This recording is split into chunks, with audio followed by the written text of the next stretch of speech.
আমরা বিভিন্ন মাধ্যমের ইনফ্লুয়েন্সারদের দেখি, আর এবার আপনাদের সামনে আমাদের নেক্সট ক্যাটাগরি হচ্ছে medical influencer, excellence in popular medical influencer of West Bengal. দেখে নেব এই বিভাগে কে বা কারা সম্মান। বাঙালিরা তাকে চেনেন ডক্টর লুজার বলে, যার সহজ বাংলা ভাষায় জটিল রোগের ব্যাখ্যা বারবার মন জয় করেছে লক্ষ লক্ষ বাঙালির। ডক্টর লুজারের আড়ালে যে মানুষটি রয়েছেন তিনি ডক্টর অর্কদীপ বিশ্বাস, পেশায় চিকিৎসক, ইন্টারনাল মেডিসিন বিশেষজ্ঞ।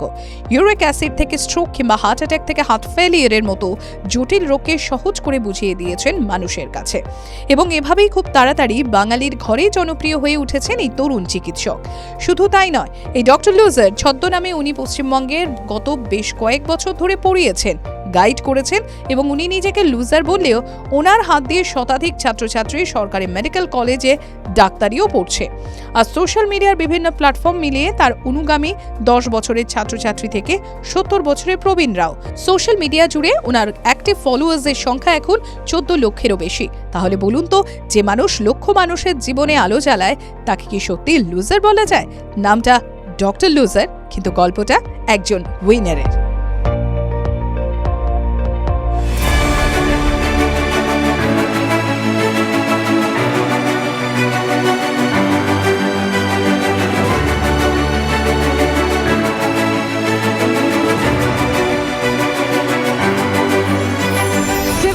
বাংলা সুস্বাস্থ্য 2026 excellence in popular medical influencer of West Bengal বিভাগে সম্মানিত ডক্টর অর্কদীপ বিশ্বাস ও ডক্টর লুজার।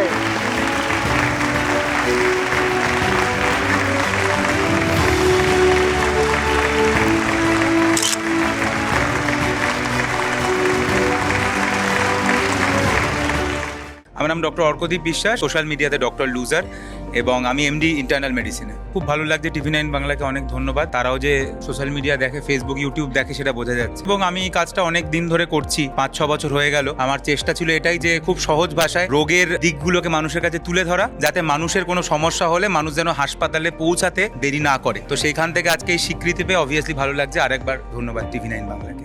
এখন যেভাবে আমরা একটা সার্চ ইঞ্জিনের মাধ্যমে একটা রোগ বা মেডিকেল যে কোনো ইনফরমেশন এক্সট্র্যাক্ট করতে গেলে যতটা না সঠিক জানি, তার থেকে দ্রুত গতিতে আমরা ফলস ইনফরমেশন ছড়াতে বেশি দেখি, মানে ভুল তথ্যটাই আমাদের হাতে চলে আসে। নেন, আপনার কিভাবে মনে হয় যে কিভাবে এই জিনিসগুলো আটকানো যায়, প্রিভেন্ট করা যায়? না, সেই জন্যই ডক্টর লুজারের জার্নি শুরু হয়েছিল কোভিডের সময়, কারণ কোভিডের সময় সব থেকে বেশি মিস ইনফরমেশান ছড়াচ্ছিল। ওই জন্যই চেষ্টা করেছি যতটা সম্ভব সহজ বাংলা ভাষায় রোগের কারণটা বুঝিয়ে দিতে, এবং হলে কি করতে হবে সেটা বুঝিয়ে দিতে। আমি আজ অবধি কখনো কোনো ভিডিওতে কোনো ট্রিটমেন্ট বা ওষুধের নাম বলিনি, কারণ আমার উদ্দেশ্য শুধুমাত্র যে একটা বুকে ব্যথা হচ্ছে, সেই বুকে ব্যথাটা যে সবসময় হার্ট অ্যাটাক নয়, কস্টোকন্ড্রাইটিসও হতে পারে, একটা কার্টিলেজের পেন, সেটাও যেমন। আবার যেটা একটা পেটের ওপরে ব্যথা হচ্ছে, সেটা আবার সবসময় যে গ্যাসের ব্যথা নয়, সেটা যে একটা হার্ট অ্যাটাকেরও কারণ হতে পারে।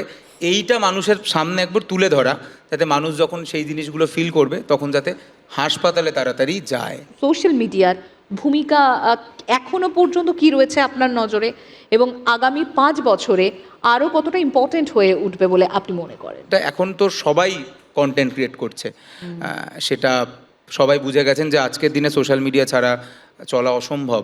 তো সবাই এখন কন্টেন্ট ক্রিয়েট করছেন, এবং যত ডাক্তারবাবুরা কন্টেন্ট ক্রিয়েট করবেন আমার মনে হয় তত মানুষের কাছে সঠিক জিনিসটা যাবে। এই